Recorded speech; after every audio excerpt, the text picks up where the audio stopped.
Good morning to all.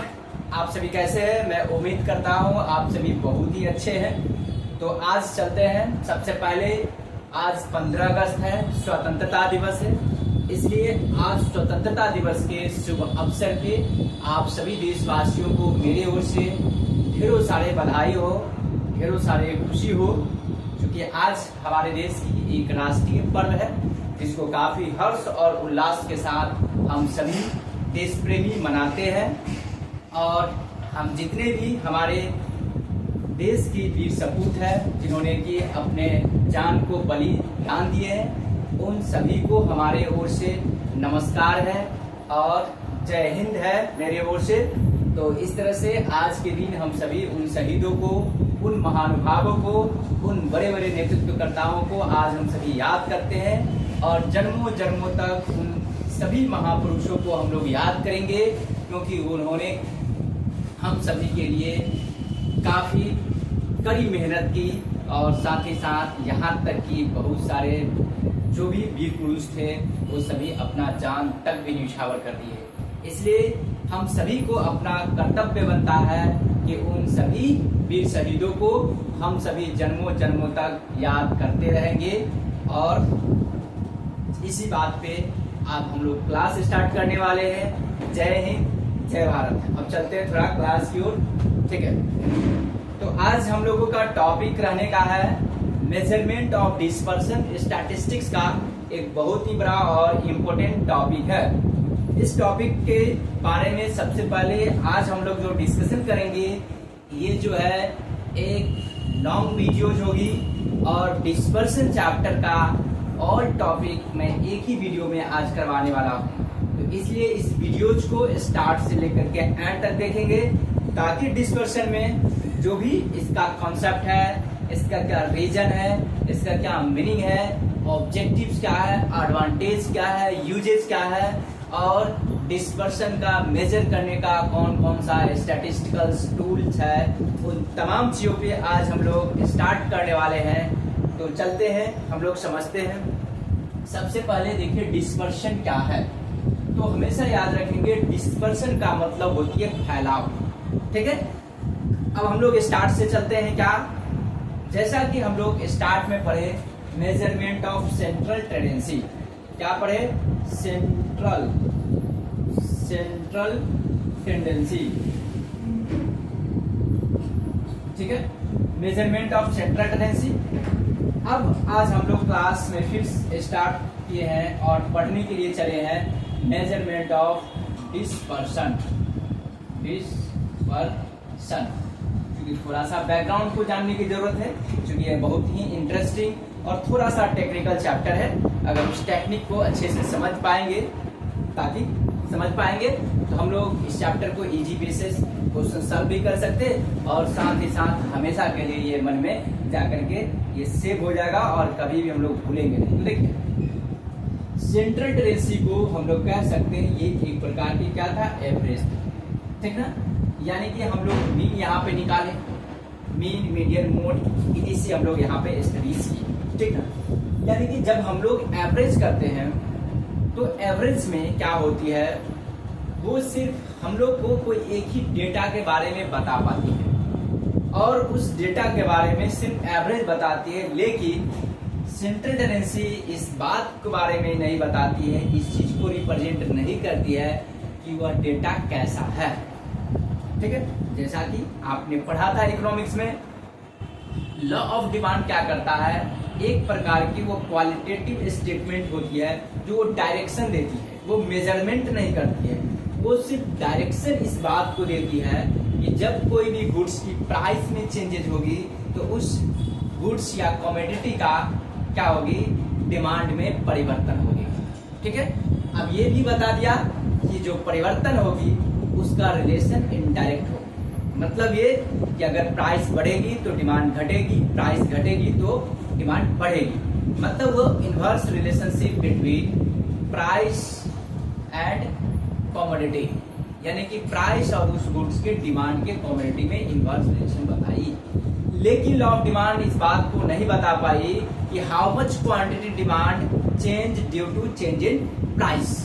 मतलब वो इस चीज को नहीं बताया कि क्वांटिटी डिमांड के प्राइस में चेंज करने से उस वस्तु की, उस गुड्स के क्वांटिटी डिमांड में कितना परिवर्तन होगी। मतलब how much quantity demand changes due to change in price. मतलब वो नहीं बताया कि मूल्य में परिवर्तन करने से उस वस्तु के मांगी गई मात्राओं में कितनी परिवर्तन होगी, इस बात को वो नहीं बता पाए।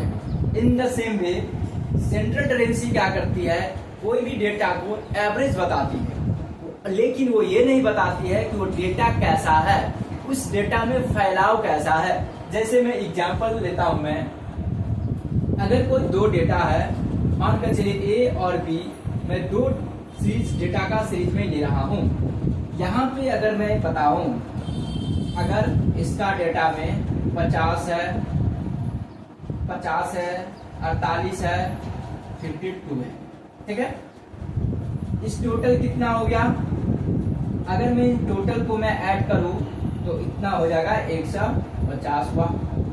यहाँ पे मैं अगर लेता हूं, यहाँ पे अगर मैं कहूं, यहाँ पे 100 रहेगा, ठीक है, ये रहेगा 20 रहेगा, ठीक है, और ये रहेगा 80 रहेगा, ठीक ना।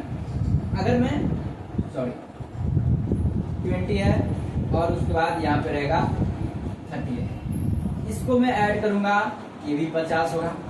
अगर मैं इसका मीन निकालूंगा x बार, तो x बार क्या होगा, x का समेशन, ये जो टोटल है, मतलब टोटल 150 बटे 3, x बार अपॉन n होती है, तो x समेशन सिग्मा x होगी, तो सिग्मा 150 है और इनका वैल्यू 3 है। इसका मतलब x bar is equal to 50 आया और इस डेटा का सीरीज में भी 50 आया, ठीक ना।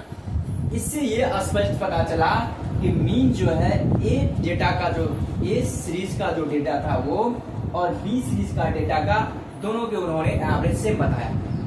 लेकिन अगर देखा जाए प्रैक्टिकली, अगर इस चीज को आप देखो तो क्या है, ए में क्या है 50, 48, 52, मतलब उस डेटा में ज्यादा कोई क्या है परिवर्तन नहीं है, मतलब 50 के इर्द गिर्द है। देखेंगे 50 से तो 50 आया भी है, 48 से तो 2 का डिफरेंस, 52 है फिर भी 2 का डिफरेंस है। यानी कि जहां 50 एवरेज आया बीन, अगर वहां पर 2, 4, 5, 6 का अगर डिफरेंस है तो उतना मैटर नहीं रखेगा, क्योंकि वो लगभग वो बता दे रहा है। लेकिन अगर मैं बी डेटा के सीरीज में मैं चलूं तो यहाँ देखेंगे 100 से सीधे कितना 20 है, 80 का फैसला है, फिर 20 और 30 है, मतलब 10 की फासला में। मतलब ये दैट मीन्स ये हुआ जब एवरेज 50 आया और उस डेटा में ही डिफरेंस कितना आ रहा है, 80 का आ रहा है, तो इसका मतलब ये एवरेज कोई काम का नहीं है, ठीक है। इस प्रकार से जो साइंटिस्ट थे, जो एक स्टैटिस्टिशियन थे, ठीक ना, जो सांख्यिकी का जो ज्ञानी व्यक्ति थे, उनको यहाँ पे कमी खला किस बात को, कि इस डेटा को मेजरमेंट करने के लिए कुछ ऐसा और मेजरमेंट होनी चाहिए जिससे अपने लोग को कंपैरिजन करने में इजी हो, ठीक है। यहाँ पे हम लोग कंपैरिजन नहीं कर सकते। अगर दो डेटा का सीरीज हो, वहां पे सेंट्रल वैल्यू क्या करती है, उस डेटा को कंपैरिजन नहीं कर सकती है, ठीक है। साथ ही साथ इस डेटा में क्या फैलाव है, इस बात को वो नहीं बता पा रही है। इसी कमी को दूर करने के लिए क्या आया, डिस्पर्शन आया। क्या आया, मेजरमेंट ऑफ डिस्पर्शन। डिस्पर्शन जो है वो क्या बताती है, इस डेटा में कितना का वेरिएशन है। मतलब डिस्पर्शन का मतलब क्या होती है, फैलाव। क्या समझे, फैलाव, ठीक है, या इसी को बोला था वितरण, ठीक है। क्योंकि डिस्पर्शन जो होती है हर एक सब्जेक्ट में, हर एक फील्ड में इस्तेमाल होती है। अगर मैं बात करूं तो फिजिक्स में भी देखेंगे पढ़ाई होती है डिस्पर्शन ऑफ लाइट, ठीक ना, यानी कि प्रकाश का परिकिरण, ठीक ना। इसका मतलब परिकिरण भी होता है डिस्पर्शन, लेकिन हम लोग फैलाव से मतलब ये कि यदि कोई श्वेत प्रकाश कोई दर्पण से में आके एंट्री करती है तो वो तरंगों में बिखर जाती है, ठीक ना। वो वहां पे फिजिक्स में पढ़ाई जाती है, लेकिन हम तो फिजिक्स का ज्ञानी व्यक्ति है नहीं जो फिजिक्स के बारे में डिटेल में एक शॉर्टकट, एक छोटा सा एग्जांपल पेश किया, ठीक ना। तो समझेंगे डिस्पर्शन जो होती है इसका मतलब क्या होता है, फैलाव, बिखराव, वितरण, ठीक है, आपको समझ में आया? इसका मतलब ये हुआ कि डिस्पर्सन जो है हम लोग को क्या करती है, डिस्पर्सन जो है एक सिंपल हम लोग कह सकते हैं कि डिस्पर्सन एक स्टैटिस्टिकल का एनालिसिस है जो डेटा का फैलाव, ठीक ना, डेटा के फैलाव और बिखराव के बारे में अध्ययन करती है। मतलब किसी सांख्यिकी समूह का जो आंकड़ा होती है उस आंकड़ा में कितना फैलाव और कितना क्या है उसका बनावट है, उस चीज को कौन बताता है, डिस्पर्सन। जैसे देखिए इस चीज को वितरण बताएगा, फैलाव बताएगा। जैसे एग्जांपल, जैसे मैं अगर इसका स्टैंडर्ड डेविएशन अगर निकालूं तो देखिए आपको खुद पता चलेगा। स्टैंडर्ड डेविएशन ए का मैं निकालूंगा तो देखिए एक्स है, मान के चलिए कितना हुआ, 50 हुआ, ठीक है, 48 हुआ। अभी हम लोग बेसिक चैप्टर के बारे में समझते हैं, 50 हुआ, ठीक है। तो dx निकालना पड़ता है, तो dx का मतलब क्या होता है, x माइनस एक्स बार होगी, ठीक ना। 50 में से 50 क्या होगा, 0 होगा। 48 में से जाएगा 50 तो माइनस 2 होगा, उसका 50 में से जाएगा 2 होगा, ठीक है। उस बार हम लोग क्या निकालते हैं, dx² निकालते हैं। ये 0 हो गया, ये 4 हो गया, ये 4 हो गया। इसको मैं ऐड करूंगा तो क्या होगा, सिग्मा dx² इक्वल टू कितना होगा, 8 होगा। अब क्या होगा, स्टैंडर्ड डेविएशन इक्वल टू क्या होता है, root under sigma dx² upon n होगा, ठीक ना। स्टैंडर्ड डेविएशन अगर इसको मैं निकालूं, सिग्मा dx² कितना हुआ, तो 1 हुआ, ठीक ना। अपॉन n का वैल्यू कितना है, 3 है, तो स्टैंडर्ड डेविएशन इक्वल टू कितना होगा, 3 की आना, ठीक ना, 3 की आना यानी कि और 2 पॉइंट कितना हो गया, 3 गुना 6, 6 18 यानी कि 2.67 के अप्रॉक्स होगा, ठीक ना। अब स्टैंडर्ड डेविएशन अगर मैं इसको रूट निकालूंगा तो जो भी आ रहा है वो कैलकुलेशन करने के चाहिए। मैं थोड़ा सा कैलकुलेशन करता हूँ क्योंकि आज अपने लोगों को ईच एंड एवरी चीज को आज ही की क्लासेज में हम लोग को समझनी है। मैं थोड़ा सा कैलकुलेटर लेके आ रहा हूँ ताकि किसी प्रकार का दिक्कतें ना हो, और आप लोग को अगर किसी प्रकार की दिक्कत होगा तो आप लोग बताएंगे। थोड़ा मैं कैमरा को भी देख लेता हूँ क्योंकि कैमरा बार बार थोड़ा सा हिल जाती है। तो देखेंगे मैंने कैलकुलेटर से मैंने कैलकुलेट किया तो 1.67 इसका क्या रहा है, स्टैंडर्ड डेविएशन आया। कितना आया, 1.634 आ रहा है, तो 1.62। मैं इसका जब मैंने निकाला तो क्या आया, इसका ये आया, ठीक है। अब मैं बी सीरीज का डेटा का मैं निकाल रहा हूं, क्या चीज, स्टैंडर्ड डेविएशन निकालूंगा, ठीक ना। यहां पर देखेंगे, अब मैं इस डेटा में मैं आ रहा हूं तो dx जब मैं निकालूंगा तो यहां पर देखेंगे dx इज इक्वल टू कितना होगा, 100 में से 50 जाएगा आपको 50 होगा, यहाँ पे -30 होगा, यहाँ पे -20 होगा, ठीक है। फिर मैं जब dx² का कैलकुलेशन करूंगा तो 5 2500 डबल 0 होगा, 3 900 हो जाएगा, ठीक ना, 2 दूना 400 होगा, ठीक है। इसको मैं समेशन निकालूंगा तो 25 और 34 38 होगा, 38 हो गया। अब खुद देखिए इसका कितना का डिफरेंस आ रहा है, ठीक है।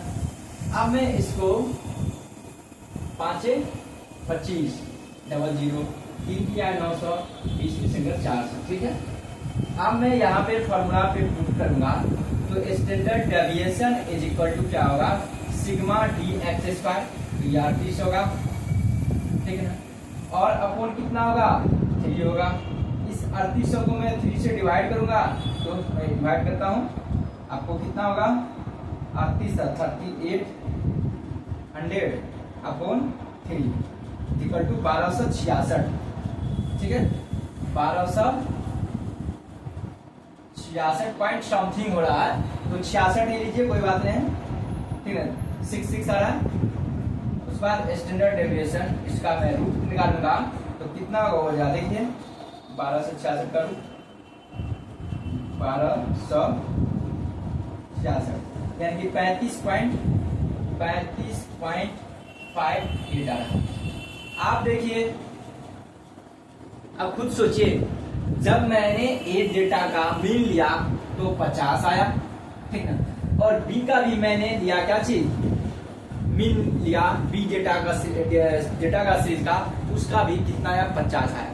इसका मतलब ये जो एवरेज निकाला सेंट्रल टेंडेंसी, यदि दो समूहों का डेटा हो, टू ग्रुप का डेटा हो, वहाँ पे आपको कंपैरिजन इजी वे से नहीं बताएगा। अगर बताता भी है तो आपको गलत होगा।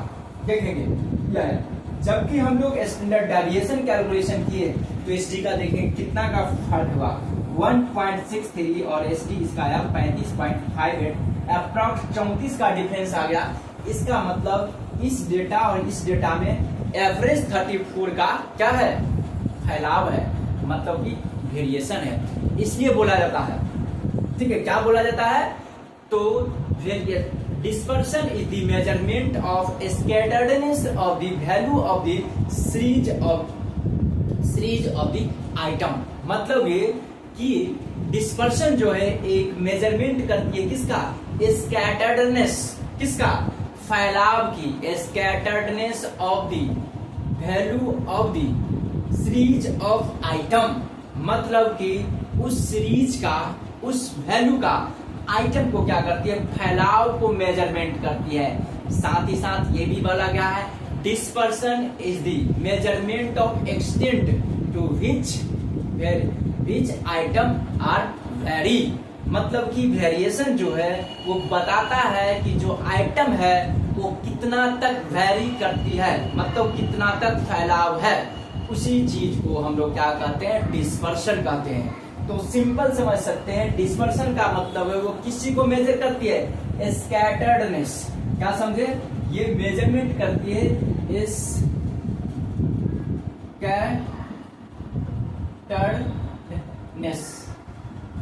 स्कैटर्डनेस।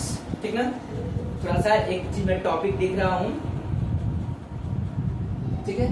स्कैटर्डनेस मतलब ये फैलाव को क्या करती है, मेजरमेंट करती है। आपको मैंने प्रैक्टिकल क्वेश्चन और ये सम के जरिए मैंने कोरिलेट किया, नहीं तो यह टेक्निकल है। यूजीसी नेट का एग्जामिनेशन में अक्सर यहाँ से थ्योरेटिकल क्वेश्चंस आती है जो प्रैक्टिकल से निकाल करके पूछे जाते हैं, अक्सर बच्चे भूल जाते हैं। तो क्या समझे, जो डिस्पर्शन है मेजरमेंट किस चीज को करती है, स्कैटर्डनेस, वेरिएशन क्या करती है, वेरिएशन को मेजरमेंट करती है। साथ ही साथ ये बताती है डिस्पर्शन, इसमें जो आइटम है वो मीन वैल्यू से कितना डिफरेंस है, कितना फैला हुआ है, अपने सेंट्रल वैल्यू से, अपने मिड वैल्यू से कितना वो फैला हुआ है, उसका कितना बिखराव है, कितना डिस्टेंस है, वो आपको डिस्पर्शन मेजरमेंट करती है। ठीक है, क्या समझे, जैसे देखिए 50 आया ये अगर मीन, ठीक है, और स्टैंडर्ड डेविएशन कितना आया 35 आया। इसका मतलब ये हुआ कि इसमें जो डेटा है, ये डेटा एवरेज ऑन एवरेज 35 जो है अपने स्टैंडर्ड डेविएशन से वेरी कर रहा है।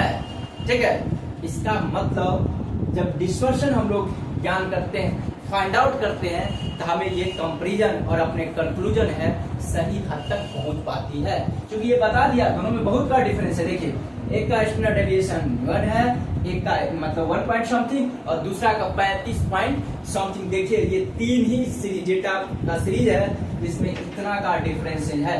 आई होप आपको बातें समझ में आ गया होगा। डिस्पर्शन किसको बोलेंगे, अब समझते हैं इसका ऑब्जेक्टिव क्या है। डिस्पर्शन देखिए प्रैक्टिकल क्वेश्चन से ही हम लोग थ्योरेटिकल बनाते हैं। अब जरा समझते हैं इसका ऑब्जेक्टिव क्या है। ऑब्जेक्टिव ऑफ डिस्पर्शन, ठीक है। अब डिस्पर्शन समझेंगे क्योंकि चैप्टर ही यही चल रहा है। ऑब्जेक्टिव क्या है, इसका उद्देश्य तो कहता है नोइंग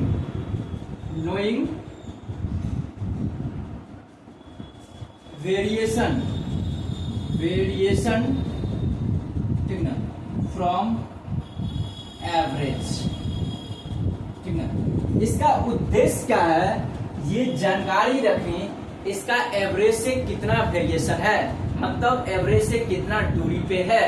मतलब एक 35 आया या 1 आया, इसका मतलब ये हुआ कि उसका मीन वैल्यू से इतना पे ईच डेटा क्या है, फैला हुआ है। दूसरी बात और समझेंगे, टेक्निकल चीज और देखिए, सेंट्रल मीन को, सेंट्रल टेंडेंसी को एवरेज बोला जाता है, मेजरमेंट ऑफ एवरेज।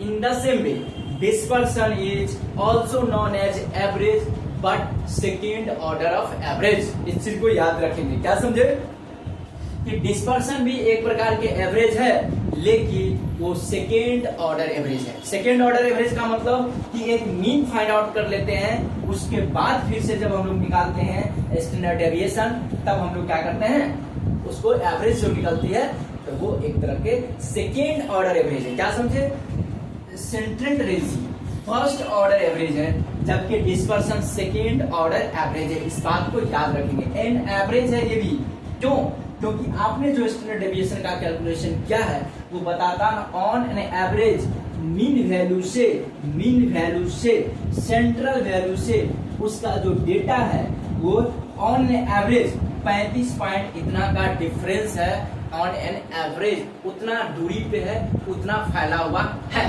इसका मतलब ये हो गया आपको, ठीक है, ये रहा आपको डिस्पर्शन। अब इसी डिस्पर्शन को मेजरमेंट करने के लिए अपने पास क्या होती है, स्टैटिस्टिकल टूल्स होती है, जिसमें आपको आती है रेंज आती है, स्टैंडर्ड डेविएशन आती है, मीन डेविएशन आती है, वेरिएंस आती है।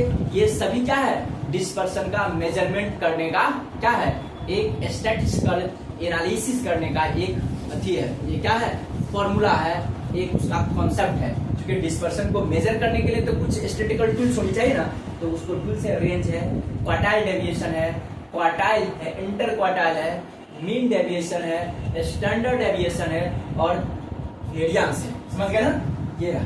आप क्या समझे, knowing variation from average, average से मतलब एवरेज से कितना ये है, ठीक ना। उसके बाद दूसरा टेस्टिंग ऑफ, दूसरा होगा टेस्टिंग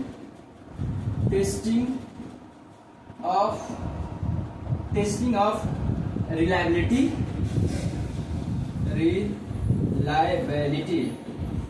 टेस्टिंग ऑफ रिलायबिलिटी को टेस्टिंग करती है। किस चीज को, reliability, testing the reliability of the average. क्या समझे, टेस्टिंग दी लिखिए तो ज्यादा अच्छा रहेगा, the testing the reliability of average, ठीक है। तीसरा क्या है, testing the reliability of average. ये एवरेज को, रिलायबिलिटीज को क्या करती है, टेस्ट करती है। उसके बाद ये कंपैरिजन करती है, किसको, देखिए 1 और B, 1 और B को अगर कोई दो है उसको क्या करता है, सीरीज को क्या करते हैं, कंपैरिजन करता है, ठीक है। कंपैरिजन ऑफ 2 और मोर सीरीज, ठीक है। क्या समझे, ये कंपैरिजन करती है 2 और मोर सीरीज को, क्या करती है, एक कंपैरिजन करती है। उसके बाद नेक्स्ट ये क्या करती है, नेक्स्ट यूजफुल या helpful, useful for high statistical analysis, higher statistical analysis. अब देखिए ये क्या है, useful for higher statistical analysis. मतलब ये अगर इससे ऊपर की कोई स्टैटिस्टिकल एनालिसिस है उसमें ये हेल्प करती है, सहायता प्रदान करती है। यूजफुल मतलब इसका एक उपयोगिता है, इसकी एक अपनी उपयोगिता है। तो कैसे है सर बताओ, तो मैं बता रहा हूं। तो देखिए, जब तक अपने लोग को मीन को जानकारी नहीं होगी तब तक हम लोग स्टैंडर्ड डेविएशन नहीं कैलकुलेट कर सकती है, ठीक ना, कर सकते हैं। तो हम लोग जब भी कोरिलेशन को फाइंड आउट करने की आवश्यकता होती है, का स्क्वायर टेस्ट का जो आवश्यकता होती है, तो अपने लोग को क्या होती है, मीन और स्टैंडर्ड डेविएशन की आवश्यकता पड़ जाती है, ठीक ना। तो क्या समझे, जो फर्दर स्टैटिस्टिकल जो एनालिसिस होती है, जो हाई लेवल का, वहां पे डिस्पर्शन हमें हेल्प करती है, सहायता प्रदान करती है। जैसे यदि हम लोग कार्ल पियर्सन का कोरिलेशन को यदि हम लोग कोएफिशिएंट को कोरिलेट मेजरमेंट करते हैं तो वहां अपने लोगों को डिस्पर्शन की आवश्यकता पड़ती है। स्टैंडर्ड डेविएशन हो, साथ साथ मीन का भी आवश्यकता पड़ती है, मीन डेविएशन का भी आवश्यकता पड़ जाती है, ठीक है, वेरिएंस की आवश्यकता पड़ती है। तो ये क्या करती है, एक हाई लेवल का जो स्टैटिस्टिकल एनालिसिस होती है वहां पे इसकी एक सहायता या उसका एक उपयोग पड़ती है, ठीक ना। आई होप आपको बातें पता चल गया होगा। उसके बाद साथ ही साथ कंट्रोल ओवर वेरिएंस एवरेज, तो मैं इसको मिटाऊंगा क्योंकि आप लोगों को देखने में थोड़ा सा समझने में दिक्कतें हो जा रही होगी, क्योंकि इस चीज को तो मैंने समझा ही दिया हूँ। तो मैं उम्मीद करता हूँ कि ये प्रैक्टिकल चीज आप लोग को समझ में आ गया होगा। मैं धीरे धीरे बढ़ रहा हूँ क्योंकि आज जो है हम सभी को एक ही क्लासेज में स्टैटिस्टिक को जितने भी कॉन्सेप्ट है उन तमाम कॉन्सेप्ट को समझ लेंगे, ठीक है। उसका फर्दर जो आएंगे फुल्ली प्रैक्टिकल होगा। आज थ्योरेटिकल कॉन्सेप्ट के साथ साथ मैं प्रैक्टिकल एग्जांपल भी लूंगा, क्योंकि अक्सर यूजीसी नेट या जो भी कॉमर्स से रिलेटेड बड़े बड़े एग्जामिनेशन होते हैं वहां पे आता है क्वेश्चन, और यहाँ पे बच्चे फंस जाते हैं क्योंकि उनको कॉन्सेप्ट नहीं होती है, क्योंकि वो तो सिर्फ क्या करते हैं, putting the value getting the answer करके जाते हैं। मतलब ये कि स्टैंडर्ड डेविएशन का फार्मूला पुट करेंगे, फाइंड आउट करेंगे, मीन डेविएशन का फार्मूला पुट करेंगे, फार्मूला पुट करेंगे, पुट करेंगे और फाइंड आउट करेंगे, फिर हिली का कैमरा, ठीक है। तो थोड़ा सा मैं एक कैमरा देख ले रहा हूँ, क्योंकि एक स्टूडेंट ने थोड़ा सा कैमरा को हिला दिया है तो थोड़ा सा परेशानी हो सकती है। नहीं, ठीक है सर, ठीक है, थोड़ा सा हट जाओ, थोड़ा साइड हो जाओ, ठीक है। तो देखेंगे कुछ इस तरह से है, ठीक है। तो अब हम लोग चलते हैं नेक्स्ट कॉन्सेप्ट की ओर चलते हैं। अब वो कॉन्सेप्ट क्या है वो जरा समझ लीजिए। 4 पॉइंट मैंने बताया, 5th पॉइंट ये मैंने बताने वाला था कि कंट्रोल ऑफ एवरेज। ये एवरेज को क्या करती है, ये कंट्रोल करती है। मतलब जो मीन निकालते हैं उसको ये कंट्रोल करके रखती है। क्यों? क्योंकि डिस्पर्सन से हमें अगर 2 डेटा हो, 3 डेटा का सीरीज हो, उन सभी को फाइंड आउट कर लेते हैं, तो उसी के माध्यम से क्या करती है, एवरेज को ये कंट्रोल करती है, ताकि ये गलत कंक्लूजन प्रोवाइड ना करे। आई होप आपको पता चल गया, ठीक है। अब अपने लोग को अब चलना है, जो डिस्पर्सन का जो मेजरमेंट होती है वो 2 प्रकार से, क्या समझे इन तमाम चीजों के। पहला क्या था, नोइंग वेरिएशन फ्रॉम क्या एवरेज, एवरेज से कितना क्या है वेरिएशन है, मतलब फैलाव है, उसी को जानकारी देती है। दूसरा testing the reliability of average, average को टेस्ट की जाती है उसका सत्यता के, रिलायबिलिटी का, उसका सही का। कंपैरिजन ऑफ 2 और मोर सीरीज, जब भी हम लोग को 2 या 2 से ज्यादा सीरीज को स्टडीज करना है, कंपेरिजन करनी है, वहां पर सेंट्रल टेंडेंसी काम नहीं करती है, वहां पर वेरिएंस की आवश्यकता पड़ती है, स्टैंडर्ड डेविएशन की आवश्यकता होती है, जैसे कि मैंने कैलकुलेट करके आपको बताया। ए और बी 2 क्या था, सीरीज थी। उसका useful for higher statistical analysis, जो आगे जो स्टैटिस्टिकल एनालिसिस होती है, जैसे कोरिलेशन, chi-square टेस्ट, ठीक है, टी टेस्ट, एफ टेस्ट, उन तमाम चीजों में हमें डिस्पर्शन की रिक्वायरमेंट होती है, आवश्यकता पड़ती है। उसका कंट्रोल ऑफ एवरेज, एवरेज को ये कंट्रोल अर्थात मीन को ये कंट्रोल करती है। अब चलते हैं मेजरमेंट ऑफ डिस्पर्शन पे चलते हैं, देखेंगे मेजरमेंट, एक एक चीज को समझेंगे। मेजरमेंट यहाँ पर ये लिखा, ठीक है, मेजरमेंट ऑफ डिस्पर्शन, ठीक है। एक बार मैं ऑन कैमरा देख ले रहा हूँ, क्योंकि हो सकता है तो थोड़ा सा नहीं भी दिखाई, नहीं सर दिखाई दे रही है। अब चलते हैं मेजरमेंट ऑफ डिस्पर्शन। ये हमेशा ध्यान रखने, ये 2 प्रकार की होगी, ठीक है। कॉन्सेप्ट को हम लोग अच्छे से बिल्ड करेंगे। अगर कॉन्सेप्ट बिल्ड हो गई तो हमें कोई दिक्कत नहीं होगी। एक होती है एब्सोल्यूट मेजर, एब्सोल्यूट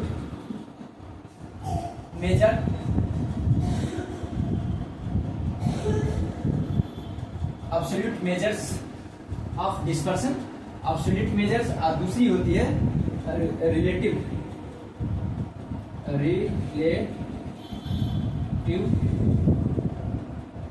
मेजर्स, ठीक है ना। 2 प्रकार के, क्या समझे, एब्सोल्यूट मेजर ऑफ डिस्पर्सन और रिलेटिव मेजर ऑफ, लिखी रहते हैं, ऑफ डिस्पर्शन, ठीक है, ऑफ डिस्पर्शन। ठीक है, एकदम इजी वे से समझनी है हम लोग को, अच्छे से समझना है, इजी से। देखिए डिस्पर्शन को मेजरमेंट की जाती है, उसको मेजरमेंट करने के लिए दो प्रकार से मेजरमेंट की जाती है। एक तो मेजर की जाती है एब्सोल्यूट मेजर ऑफ डिस्पर्शन, दूसरी रिलेटिव मेजर। देखिए एब्सोल्यूट मेजर ऑफ डिस्पर्शन जो स्टडीज करती है, क्या समझी, ये स्टडीज करती है ओरिजिनल यूनिट, क्या है, मेजरमेंट ऑफ डिस्पर्शन। स्टडीज जो करती है, स्टडी कहता है study from original unit, original unit. ये हमेशा याद रखेंगे, टेक्निकल चीजें हैं। यूजीसी नेट में एसर्शन वाले जो क्वेश्चन पूछे जाते हैं, बच्चे अक्सर कहाँ पे फंसते हैं, जो हर एक चीज का मतलब और मीनिंग नहीं समझ के चलते हैं, ठीक ना। तो जो समझ के चलते हैं मीनिंग, मतलब और भाषाओं पे जो पकड़ रखते हैं, वो क्वेश्चन को इजी वे से वहां पे सॉल्व करके आते हैं, ठीक है। तो स्टडी फ्रॉम ओरिजिनल यूनिट मतलब ये कि ये जो है एब्सोल्यूट मेजर जो होती है, ओरिजिनल यूनिट के फॉर्म में वो आंसर देती है। जैसे मैं एग्जांपल लेता हूं, और इसमें एक ही चीज है, इसके अकॉर्डिंग जो आती है, क्या आती है, सिंपल आती है, रेंज है, दूसरा स्टैंडर्ड डेविएशन है, तीसरा है मीन डेविएशन आएगा, चौथा वेरियांस आएगा, पांचवा क्या आएगा, इंटर क्वार्टाइल रेंज आएगा, ठीक ना। ये आपको आती है एब्सोल्यूट मेजर। आप समझिए जो एब्सोल्यूट मेजर में ये जो आती है, कहता है स्टडी फ्रॉम ओरिजिनल यूनिट, का मतलब क्या हुआ, ये वहां पे स्टडीज किया जाता है जहां पे ओरिजिनल फॉर्म में उसको स्टडीज करनी होती है। जैसे अगर कोई डेटा का सीरीज है जो मान कर चलिए प्राइस के रूप में है, अगर प्राइस के रूप में वो डेटा है तो ये आंसर देगा रुपीज में, कितना रुपीज हुआ। अगर कोई वेट को ये स्टडीज करती है, अगर कोई वेट को WEIGST, अगर वो वेट दिया हुआ सीरीज में, तो वो आंसर देगा आपको किलोग्राम। जितना ज्यादा वेटेड है ग्राम में भी दे सकती है, ठीक ना, अगर छोटा सा यूनिट है। अगर वो ज्यादा और बड़ा यूनिट है, टन में भी दे सकते हैं, मेट्रिक टन में भी दे सकते हैं। इससे स्पष्ट पता चलती है जब वो ओरिजिनल यूनिट के रूप में स्टडीज करती है, ठीक ना, और तो वहां पे क्या होती है, ये एब्सोल्यूट मेजर करती है। लेकिन अगर वो डेटा को, अगर वो स्टडीज ओरिजिनल फॉर्म में नहीं करती है, ओरिजिनल यूनिट में, तो वहां पर रिलेटिव मेजर ऑफ डिस्पर्शन निकालना पड़ता है, जो या तो कोएफिशिएंट और परसेंटेज को बेसिस में, ठीक ना। वो कब होगी, जब दो डेटा को आपस में कंपैरिजन करना है कि दोनों डेटा आपस में कितना वेरिएंस है, उन दोनों डेटा के बीच कितना स्कैटर्डनेस है, कितना वेरिएशन है। उस सिचुएशन में हम लोग रिलेटिव मेजर ऑफ डिस्पर्शन करते हैं, जो ओरिजिनल यूनिट के रूप में नहीं होती है। एक डेटा का जो सीरीज है वो प्राइस में दिया हुआ, दूसरा आपको हो सकता है वेट में दिया हुआ, तो वहां पे कंपैरिजन करनी होगी। तो रिलेटिव मेजरमेंट ऑफ डिस्पर्शन को हम लोग मेजर करते हैं, जो आपको परसेंटेज में होगा या कोएफिशिएंट के फॉर्म में लिखा होगा। तो इसी चीज में कोएफिशिएंट लगा रहेगा, क्या समझेंगे, कोएफिशिएंट,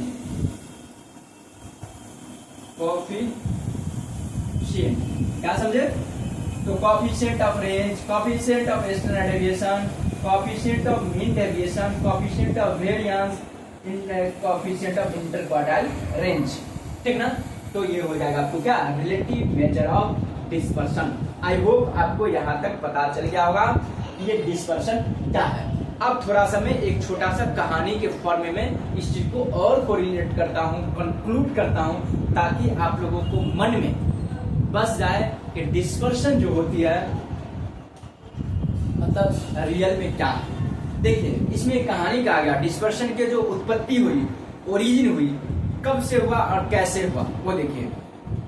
एक अर्थशास्त्री थे, एक सांख्यिकी का ज्ञानी व्यक्ति थे, उनको एक तालाब, नदी को पार करनी थी, ठीक ना, और उन्होंने जब उनको पार करने की आवश्यकता हुआ तो उन्होंने अपने फैमिली का एवरेज हाइट उन्होंने निकाल लिया था।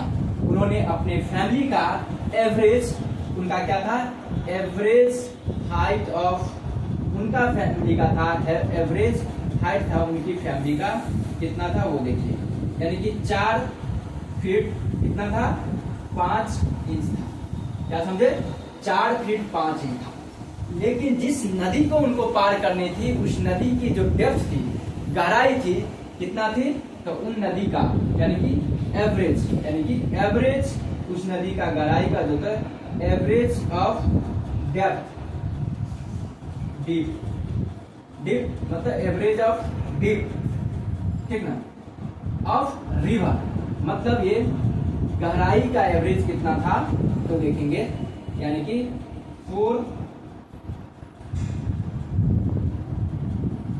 3 फीट 5 इंच था। अब खुद सोचिए, उनकी फैमिली का जो हाइट की एवरेज थी वो 4 फीट 5 इंच था, मतलब कि ये 4 फीट 5 इंच था। और उस नदी को, जिनको नदी को पार करनी थी, उस नदी में जो वाटर थी, पानी थी, उस पानी की ऑन एन एवरेज गहराई थी कितना, 3 फीट 85 इंच थी। जैसे उनको फैमिली मेंबर 5-6 फैमिली मेंबर था, उनको अपने के साथ साथ और मेंबर था उनको, ठीक ना, उसमें क्या किया, नदी को पार करने के लिए जैसे ही यूं ही गए कुछ दिन में, जिसमें से लगभग उसमें से 2-3 फैमिली मेंबर उसी में शंक हो गए, मतलब डूब करके डेथ कर गए। अब उन्हें शौक हो गया कि भाई ये कैसे हो गया। वो ज्ञानी व्यक्ति थी, उनका ज्ञान की धज्जियां उड़ गई। तब जाकर के उनको समझ में आई कि यार ये तो सेंट्रल टेंडेंसी में ऑन एन एवरेज हम लोग निकालते हैं, और वो ऑन एन एवरेज चीजों को, इसका मतलब यहाँ पे प्रैक्टिकल अप्लाई नहीं हो पाया, क्योंकि वो तो ज्यादा पढ़े लिखे व्यक्ति थे, और वो तो जो पढ़े लिखे ज्ञानी व्यक्ति तो जो प्रैक्टिकली चीज होती है, जो ज्ञान होती है, ज्ञान पे ज्यादा विश्वास रखते हैं। लेकिन यहाँ पे क्या था, उस समय मेजरमेंट ऑफ डिस्पर्शन नहीं थी। तब उनको आवश्यकता लगा कि नहीं, स्टैटिस्टिक्स में कुछ और ऐसी मेजरमेंट होनी चाहिए कि इस तमाम प्रकार के दुविधाओं को वो खत्म कर दे। तो इसी दुविधाओं को, इसी समस्याओं को खत्म करने के लिए तब से क्या आया, मेजरमेंट ऑफ सेंट्रल टेंडेंसी, ठीक ना, जिससे कि इन प्रकार के भ्रम जो है स्टैटिस्टिक्स में उत्पत्ति न हो। क्यों यहाँ पे डूब गए, क्योंकि एवरेज उनका फैमिली का हाइट कितना था, 4.5। कुछ ऐसे भी मेंबर रहे होंगे जिनका एवरेज मानकर चलिए 4 फीट ही है, और नदी की गहराई का एवरेज तो 3 फीट 85 था। लेकिन हो सकता है कि नदी का सबसे ज्यादा गहराई कुछ ऐसे जगह हुआ होगा जहां 5 फीट रहा होगा, ऐसा भी सिचुएशन हुआ।